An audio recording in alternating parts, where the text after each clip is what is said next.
Hi students, how are you? Hope you are fine. Myself, Mr. Mahadev Shinde, welcomes you on YouTube channel Supreme English Academy. Dear students, in this video, we are going to see the English workshop of lesson 4.1, The World is Mine. Let's start with the margin questions. Margin questions of this poem that are not given in margin section, but they are given below the poem. The first question, describe the young girl in the bus. बसमधील मुलीचे वर्णन करा. Answer, the young girl in the bus was lovely. She had silken hair. She seemed very happy. She walked with crutch. Second question, what did the speaker in the poem not realize while chatting with the young lad? तरुण मुलासोबत बोलत असताना कवयित्रीच्या काय लक्षात आले नाही? Answer, the speaker in the poem did not realize that the young lad was blind. Question number 3, why did the blue-eyed boy not join the others in their game? निळे डोळे असणारा मुलगा इतरांसोबत का खेळत नव्हता? Answer, the blue-eyed boy not join the others in their game because he could not hear. 4, what does the speaker thank God for? निवेदिका देवाचे आभार का मानते? Answer, the speaker thanks God for blessing her with legs to take wherever she shall go, with eyes to see the beauty of the sunset, and ears to hear what she would know. English workshop. Question number 1. Complete the following after reading the poem. A. The beautiful woman passed with a limping leg. B. The poet wanted to buy from the lad some sweets. C. The poet told the boy to join others to play, but he could not hear. The poet requests God to forgive him. Question number 2. Match the following. Column A. First one, A. The beautiful girl. The correct option from column B is fourth one. Answer, the beautiful girl had a handicap in her legs. B. The lad who was selling the sweets. Correct option, third one, was very thankful to the speaker in the poem. C. The child watching others play. Correct option, second one, was hearing impaired. D.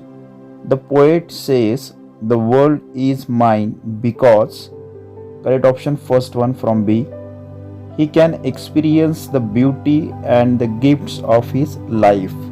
Question number 3. What does the poetess mean when she says the world is mine? Explain the importance of the title with reference to the poem. कवयित्रीच्या मते the world is mine, हे जग माझे आहे, या टायटलचे महत्त्व कवितेच्या संदर्भानुसार अधिक स्पष्ट करा. Answer, the poetess realizes that she is really blessed by God when she came across with disabled people. In spite of their disability, without any complaint, they lead happy life. Compared to this, the poetess feels that she is been gifted good health by God, so she expresses her gratitude and appreciates it by saying the world is mine.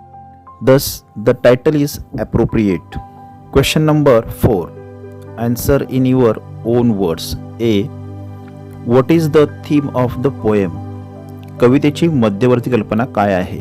Answer, we should be thankful to God for what we have been gifted by Him instead of complaining for what we do not have. B.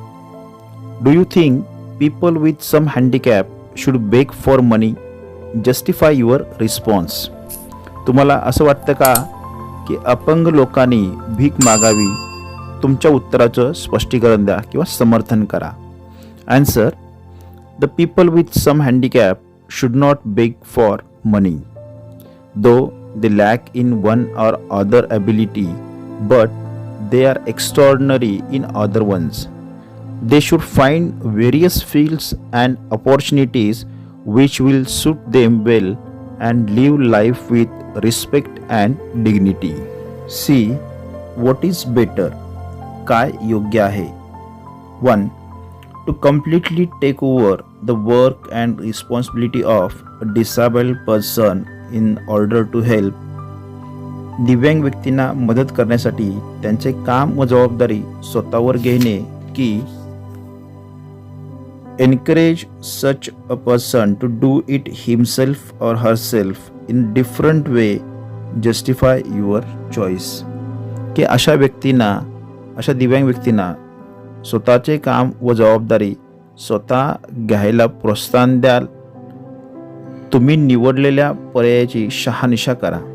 Answer: it is better to motivate disabled people to do their work themselves and make them capable of taking their own responsibility. There are number of examples of disabled people in the society who, in spite of their lacking, they excel in various fields. By such a type of encouragement, definitely they will become self-reliant. Make a list of pairs of rhyming words from the poem. They are given here one example, that is wine, mine. Remaining rhyming words: hair, fair, charm, harm, kind, blind, blue, do, dear, here, glow, no. Now B question. The rhyme scheme of first two stanzas. The rhyme scheme of first stanza is A A B C C. The rhyme scheme of second stanza A B B C C D D. Question number 6. Pick from the poem lines which contain the figures of speech. कवितेतील अशा ओळी शोधा की त्याच्यामध्ये शब्दालंकार दिलेले आहेत. पहिला शब्द अलंकार दिलेला आहे इन्व्हर्जन, म्हणजे जेव्हा वाक्यामध्ये शब्दांची क्रमानुसार नसते तेव्हा इन्व्हर्जन होतो. त्याचा एक्झाम्पल आहे today on a bus I saw a lovely girl with silken hair. B interrogation, म्हणजे प्रश्न विचारला असेल तर. Example: I stop a moment then I said why don't you join the others dear. C onomatopoeia, एखाद्या शब्दातून ध्वनी व्यक्त होत असेल तर त्याचा आन्सर आहे O God forgive me when I whine. E apostrophe, अज्ञात व्यक्ती किंवा देवाला उद्देशून जर वाक्य असेल तर त्याचं एक्झाम्पल आहे O God forgive me when I whine. Question number 7. Pick out 4 lines that contain imagery. अशा 4 ओळी सांगा ज्याच्यामध्ये इमॅजरीचा वापर केलेला आहे. इमॅजरी याचा अर्थ की अशा प्रकारच्या ओळी, अशा प्रकारचं वर्णन की जे वर्णन ऐकल्यानंतर आपल्या डोळ्यापुढे तशा प्रकारच्या प्रतिमा उभा राहतात, संवेदना जागृत होतात, त्याला इमॅजरी असं म्हणतो आपण. आन्सर पहा. A I saw a lovely girl with silken hair. B I saw a child with eyes of blue. C with eyes to see the sunsets glow. D the lad who sold them had such charm. Question number 8. Among your classmates, one of is lame, the second one can't hear properly, and third one can't see this beautiful world. तुमच्या वर्गमित्रांमध्ये एक जण लंगडा आहे, दुसरा ऐकू शकत नाही आणि तिसराही सुंदर जग पाहू शकत नाही. All of them are facing lots of difficulties in life. त्या सर्वांना जीवनात अनेक संकटांना सामोरे जावं लागतं. Compose a dialogue among them about the problems and difficulties faced by them. तर त्यांच्या तिघांच्यामध्ये अशा प्रकारचे संभाषण तयार करा की त्यांना कोणकोणत्या अडचणींना सामोरे जावं लागतं असा त्याच्यामध्ये समावेश असेल. You can take help of the following dialogue to expand your ideas. खाली त्यांनी एक नमुना दिलेला आहे, सुरुवात दिलेली आहे, त्याच्या आधारे तुम्ही तो हे संभाषण पूर्ण करणार आहात. तर त्याचं उत्तर जे आहे ते उत्तर पुढे दिलेलं आहे ते पहा.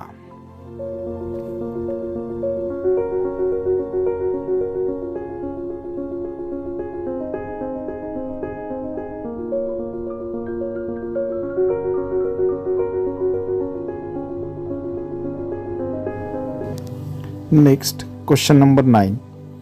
Develop, complete a story in your own words and suggest a title. पुढील गोष्ट पूर्ण करा आणि त्याला शीर्षक द्या. या स्टोरीला सुरुवात दिलेली पहा. A polio victim and a strong but visually challenge man were friends. एक पोलिओग्रस्त, दुसरा अंधपण धडधाकट असा असणारा असे दोन मित्र असतात. They wish to go to pay homage at a place of worship 3 kilometres away. त्याने ठरवलं की 3 किलोमीटर लांब असणाऱ्या एका ठिकाणी देवाला जायचं आणि त्या ठिकाणी पूजा करायची. त्यानंतरची पुढील स्टोरी पहा.